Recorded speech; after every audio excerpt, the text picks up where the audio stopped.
Going on, guys? Back again with another video, and today I have a little educational video because I've noticed this with a lot of people, like on Instagram.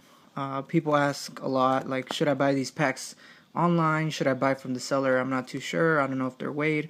Blah blah blah. Does it really work? And yeah, I've noticed that it does kind of work. When I first started collecting, I wanted to make sure that pack weighing did exist so I can be cautious, just like I'm doing this for you guys to be cautious of the scammers out there that try to do this and get people. But yeah, I have here just some random, like, all the different rarities that you can get in packs. So here's the, of course, common and uncommon. We got a holographic one. This is from Black and White, but I don't know how it differs from X and Y, the holo pattern. Here is a regular EX. Here is a full art EX. And here's a secret rare. Now, X and Y doesn't have secret rares, but this is for if you're buying like older packs from Black and White.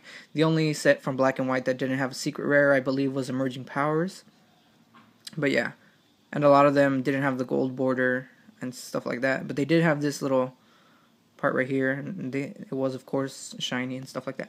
But anyways, I have these cards to kind of show you guys that it does exist, and you guys should definitely be aware of where you're buying your packs from online. If you're buying loose packs, if you're buying a booster box, make sure it's sealed and that the seller has some great history or stuff like that. But anyways, as you can see here, I got my little scale. Very easy to find these scales. Yeah, it's very easy to find, very cheap as well. For this video, I just got to the 10th one. I didn't get. You can get other scales that are more accurate that go up to like the 100th little decimal, but I didn't want to do that because like I said, I just want to make sure that this actually worked. I don't know if you can actually see the numbers, but I'll call them out. Obviously I'll call them out. So first, I'm just gonna make sure that this thing is working, that it's giving accurate readings and stuff like that. So I'm gonna put the common right there first. Make sure it's getting consistent readings. Make sure this is on a flat surface and there's nothing moving, because that will affect the weight. So as you can see here, we got a weight of 1.8 grams. Take it off, put it on again. Make sure that you're getting consistent readings. And yeah, there it is, 1.8 grams. So let me just write this down for you guys. The common and uncommon, I'm gonna put CU, 1.8 grams. So that's obvious, You're going to get like a bunch of these. You're also going to get a reverse foil. That's why I'm not putting the reverse foil, because you get a reverse in every pack, and that doesn't really determine it. But the common and uncommon is basically like a non-holo rare. That's why I'm using the uncommon. Next, we're going to do the holographic card.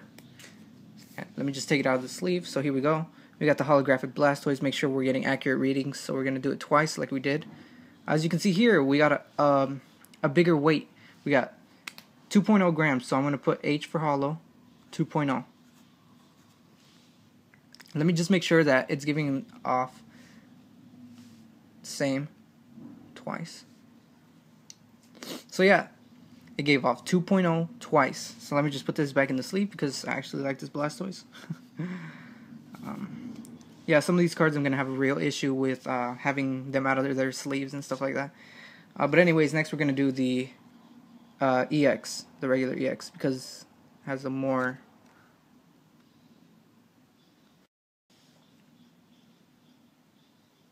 You see, like right there, that's kind of what I worry about, like the consistency in the reading. Because, okay, so apparently it weighs less than the holographic Blastoise. We're going to put EX 1.9. But it's still, as you can see, it is heavier than the actual non-holographic or whatever card. And there it goes back to 1.9. Like I said, you can always get more accurate scales to get a more accurate reading, but I'm just doing this for the educational purposes. So yeah. So far we're seeing that the holos and the EXs do actually, in fact, weigh more than the non-holographic card. And here we go, we got the full art next. It's giving off a reading of 2.0. let me just check again. Make sure we have an accurate reading. And yes, we do. So 2.0 once again. This is another card that I really don't want to be out of its sleeve too much. Another accurate reading. And last but not least, we got the secret rare. Got to be very careful with these cards. And another 2.0 reading.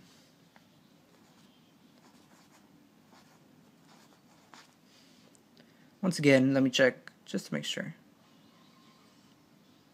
Yeah. So these are very inaccurate readings just because it's only 1 decimal point, but like I said before, you can obviously get more accurate scales that go to the 100th decimal, but this was just so you guys can see, you know.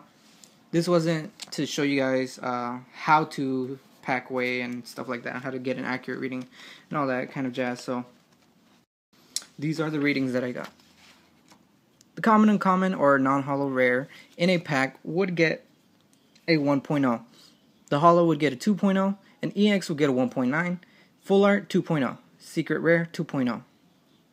Now, as you can see, it obviously weighs more than the common, uncommon, or holo rare. And that's what these people out here do. They scam you out of your money by weighing the packs and making sure that, you know, it has the ultra rare or the holographic card inside, and leaving you guys with the crap, pretty much. And that, to me, that's very unethical. You're scamming people out of money. If you're doing it for yourself, you know, and you're not getting any personal gain, then, you know, I don't really have a problem with that. I don't really condone the use of pack weighing and stuff like that. But when you're scamming people, when you're deliberately scamming people out of their money, their hard-earned money, you know, some of these kids are like 8 to 10 years old, and they have to ask their parents for the money, and then online because they see it's really cheap, but they're getting scammed. So that's really disappointing that there's people out there like that do that kind of stuff. And yeah, like I said, I don't condone it if you're gaining anything like money and stuff like that out of it.